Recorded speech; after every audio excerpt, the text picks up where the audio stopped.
The first tab in the Objects Properties panel is called the Aspect tab.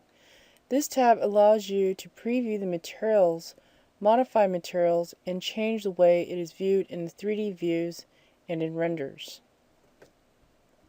The four sets of buttons located on the left edge of the Aspect tab is called Edit Selected, Edit, Edit All, and Load Materials. These buttons allow you to load or modify the materials of the selected object or objects. The next button is called the Preview Options, and this is actually a little menu drop-down. This menu lets you define the display options of the selected object in the 3D views. So the first one is Wireframe Box, and this will change the preview to the least detailed, but it also is the fastest. So if I click Wireframe Box, we can see that our plant now in our 3D viewport shows just a wireframe box. The second one is Fill Box, and it's the same as Wireframe Box, but the box becomes a solid, as we can see here. The next one is called Wireframe, and this allows you to see through the object. The next one is Flat Shaded, and this is almost as good as Flat Shaded, except it's a little bit faster. And right now that option is not available for this object type. The next one is Smooth Shaded, and Smooth Shaded is the best quality, but slowest, but is basically the slow. So if we have a whole bunch of plants in here, because we have it set to this setting, this is going to cause the scene to process the slowest, basically.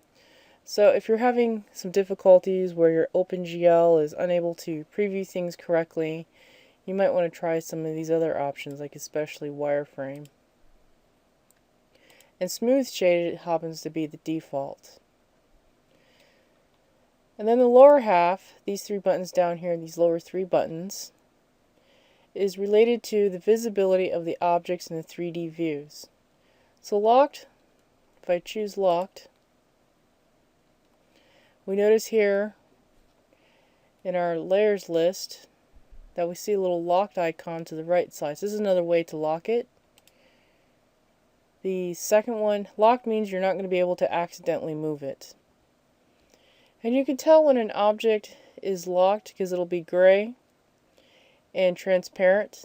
And this is useful when you don't want to select an object but still need to see it in the 3D view for reference. The next one is Hidden. So I'm going to select off. And Hidden hides the object from the 3D views, and it is not selectable from there either. So you notice in the 3D views I can't see it and I can't select it. So I'm going to reselect it over here in my layers list. The last one is Main View Only. So if I click off,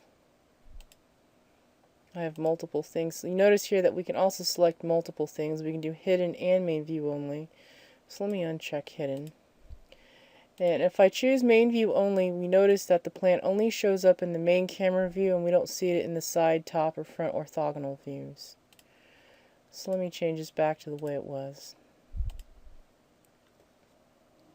Up here at the top we see the name Papyrus. And what this basically tells us is that we have the Papyrus object selected. So if I choose Sunlight, we see the name will change to Sunlight. If I choose Main Camera, it will change to Main Camera, and if I choose Ground, it will change to Ground. So I'm going to go back and select Papyrus. And notice underneath we have this little square window, and this is our preview window. And this previews what the material looks like on that particular object. And some objects have many subparts, so we see one of two. So I can cycle through. This is what the actual leafy part looks like, and that's what the stem part looks like. And not everything will have materials assigned to them, such as sunlight. So we see something totally different. And the same thing goes for the main camera. But in our ground plane, we have the same thing reappearing. So I'm going to go back and select my Papyrus. The area underneath is referring to scale. This scales the material. The smaller the scale, in other words, the smaller the values, the more tiles there are. The bigger the value, the fewer tiles there are. The units of the scale is set to whatever units and coordinates were set to earlier. So if you go to File and we go to Options, we can see that the units for our scale happens to be in meters, so it's using metric. The next area is Preview and Color Options, and that would be this one here. So we can actually select an object and assign it a color. And this has to do more with kind of like assigning colors to a layer. Like for example, layer 1 you want to be orange, layer 2 you want to be blue. It kind of works like that. And sometimes when you have several of these papyrus plants all over the place and you need to model or need to look at or place one particular papyrus plant, it's kind of useful to go in here and give it a quick different color like this and then move it to where you need it to go and then maybe change it back. A stands for auto. The next area we have a series of 8 small little buttons. And the first one kind of has like a little ghost icon, and what that is referring to is hide from render. So we can actually have our papyrus appear here in the 3D view but be hidden from the render. The next one is render area occluded by object in the gbuffer. This is only relevant when generating gbuffer information. With this option selected, rendering will not stop when it encounters this object. It will continue gathering information about what is behind it. This allows you to remove objects from rendering during a post-processing phase or perform accurate motion blur effects without any missing information issues. And we'll explore that a little bit more when we get into this topic in later chapters. The next one is ignore objects when populating ecosystems. Objects will have no influence on the population of ecosystems that are sensitive to the presence of foreign objects, even if they are placed in the middle of an ecosystem. So that's pretty much what that button does. The next one is ignore indirect lighting. So this option is only enabled when either global illumination or global radiosity lighting models are active. And in the lighting chapter, I'll talk a little bit more about global illumination and what global radiosity does for us. In some cases, the computing of indirect lighting on certain objects may not be worth the investment in clock cycles, and this option can be used to save render time. The next one is don't cast shadows. If selected, the object will not cast shadows, and this is particularly useful if you have two terrains stacked on top of each other and you don't want the terrain that is on top to cast a shadow on the terrain underneath, making the scene kind of look a little bit fake.